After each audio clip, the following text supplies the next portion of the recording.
Welcome back, Drinkstuff fans. Here at Drinkstuff, we're all about giving you cocktail and drinks inspiration to help you make and serve better drinks at home and in your pubs and bars. In today's video, I'm going to talk you through how to make sugar syrup and what kind of is sugar syrup, to be fair. Sugar syrup is one of those ingredients that is vital to most cocktails in this day and age. We've gone through the age of time where we would use sort of normal sugar like caster or granulated sugar in cocktails, especially things like mojitos and things like that. In this day and age, we kind of use sugar syrup, and there are loads and loads of sugar syrup. This is just the standard Monin kind of plain sugar syrup. We've got things like this. We've got vanilla, we've got grenadine, what else have we got here from Monin? We've got cinnamon, funkins, we've got stuff like agave, and you name it, every kind of flavour. I've got close to about 40, maybe 50 different syrups here.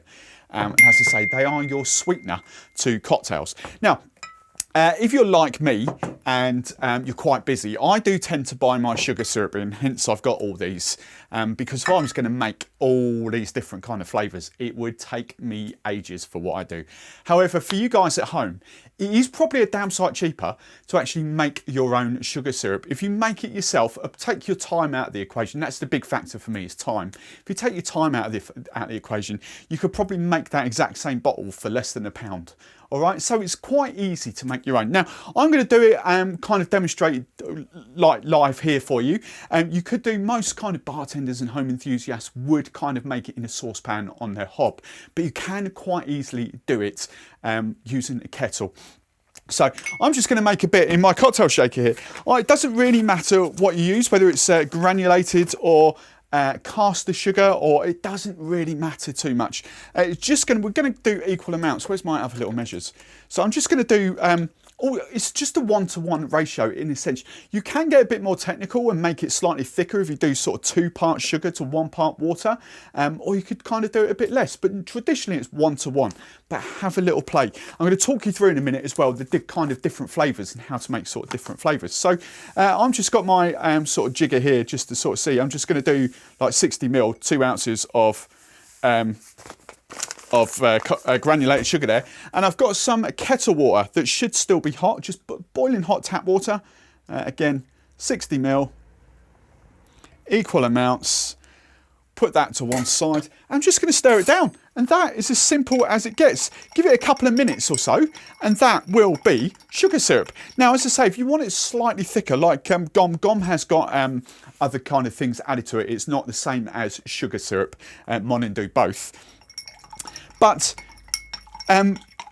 it's completely down to you. Now, when we come to talk about flavours, like especially the big one that I use, obviously for porn star martinis and things like that, vanilla. Now, if you were going to do it properly, yes, it's better to infuse a vanilla pod or some, maybe even, depending on the volume, maybe even 2 vanilla pods. However, I don't think I've actually got any here, but vanilla extract or vanilla essence, I would sort of say vanilla extract because it's closer to the flavour of a vanilla pod. But you just add, you know, it's kind of adjust the taste. It's like I've got some lemon extract here, you can kind of see. You would kind of use, if I was going to fill that up, I would kind of use a little capful of vanilla extract in a kind of full glass in there. And that would make me about 500 ml. There you go, you can see that's all dissolved, virtually all dissolved. And that was just kettle water. Now, obviously, going back to the flavours, so you could make your own raspberry syrup, strawberry syrup. You could kind of do elderflower if you wanted to, kind of with elderflower flowers or plants, and kind of infuse that. But again, it's a lot, especially almond and orgeat and stuff like that. It's a lot easier actually to use like the extracts and the essences that you can get from most supermarkets in the UK or online or on Amazon and things like that. It's not a drama. So just let your imagination run wild. Fresh fruits, you know, passion fruits, mangoes, whatever you kind of takes your fancy, you can make all these kind of things. However, as I say, I do prefer to buy mine in because I guarantee it's consistency and flavour and it's time.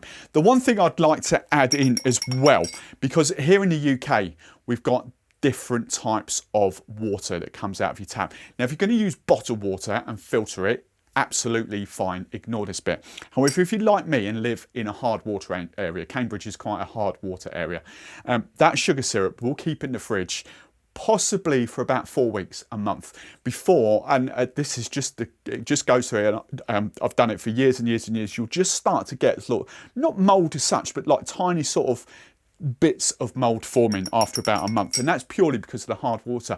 I guarantee it, if you go down to my home county, if you go to my place of birth, Cornwall's a very soft water area, and it just bubbles up, and that will keep for months and months and months in your fridge with sugar. But there you go. Sugar syrup is that easy. That can be, I can use that in cocktails, absolutely no problem. Keep that, put it in the bottle, put it in the fridge. As I say, it'll keep for a month. And that is how easy sugar syrup is to make. Get crazy, get adventurous. You cut different colour food dyes and stuff like that. Like I've got blue, like I buy a blue curacao in here, so you get some blue stuff and a bit of orange, and you've kind of got a blue, your homemade there. But you know, have a look on the Drinkstuff website. There are thousands, well, over exaggeration, there are hundreds and hundreds of different flavours on there, but just to run you through some others: orange spritz, speculoos, pumpkin spice, hibiscus, elderflower, hazelnut, blue curacao, cranberry, apricot, oleosaccharum, and then rhubarb, salted caramel, milk chocolate, gingerbread custard. There is no end to the stuff that you can create. A lot of people at home will want to make their own, but as I say, you can buy them as well. So I hope you enjoyed that. Make sure you give us a big like if you enjoyed this video, if it's helped you, if you think it will help your friends, share the video with your friends. Make sure you subscribe to the channel if you don't want to miss any of our future content, and I will see you in the very next video.